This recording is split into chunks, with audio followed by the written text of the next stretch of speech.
Hello everyone, this is Nick Perry at Schaefer's Investment Research with your chart slideshow for Thursday, June 28th. Today I am back with my weekly check of the broad market indices. In last week's chart slideshow, basically the theme was uptrends remain intact, sitting above short-term support and sitting above longer-term support. Just for example, we were talking about this level on the SPX, those recent lows. The SPX at the time was holding its 50-day, but I said this was the level I was watching over the near term, and this longer term support there was what I wanted to keep an eye on. On the Dow, we had that and that. As far as the comp goes, we had basically this support zone here, the entire thing worth keeping an eye on, and the rut basically has been flirting with this area right here. When we turn to this week's charts, we see that short-term support is being tested. Basically, as I talked about in the blog yesterday, we saw a dip below that earlier in the day, and then we saw the bounce back, and we were able to overcome that short-term support, basically retake it by the close, so we didn't get a close below it. If you look at the Dow, it's actually been slightly stronger in that regard, and it held above those recent lows. As far as the comp goes, basically, we've got these ascending lows right in here, and we're not seeing much deviation from that. Basically, we have this steady pullback here, and now we're seeing a little bit of a bounce off of that. And as far as the rut goes, it's still flirting with that same zone it's been flirting with.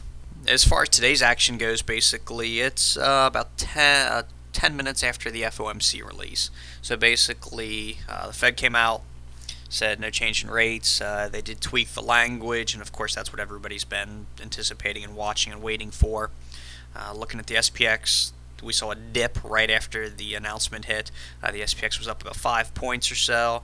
I saw it dip to a gain of about 2 points, and now as I say this, it's showing a gain of 7.5 points. So basically, we were showing a small gain on the day. The release came out. We saw the usual Fed wiggle that we tend to see, the back and forth. And now it's sort of been resolved to the upside as the SPX is sitting at a new high for the day. Of course, the tricky part about this is that the post-Fed announcement action tends to be very whippy. You usually see this initial rush right after it hits. You tend to see reversals. By the end of the day, who knows where we're going to end up. It just tends to be somewhat chaotic. But basically, what I'm going to be looking at here, again, are these lows. We flirted with it yesterday, held above it. For the bullish case, the short-term bullish case, you'd like to see that hold again.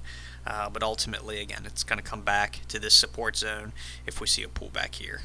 If we do start to see a dip here, I mean, you've got some people potentially could be talking about a double top on here. It's kind of a short-term time frame to be talking about that, but that is out there. And when you look at the Dow chart, it's pretty much the same thing. You've got the peaks there, you've got support there, and longer-term support there.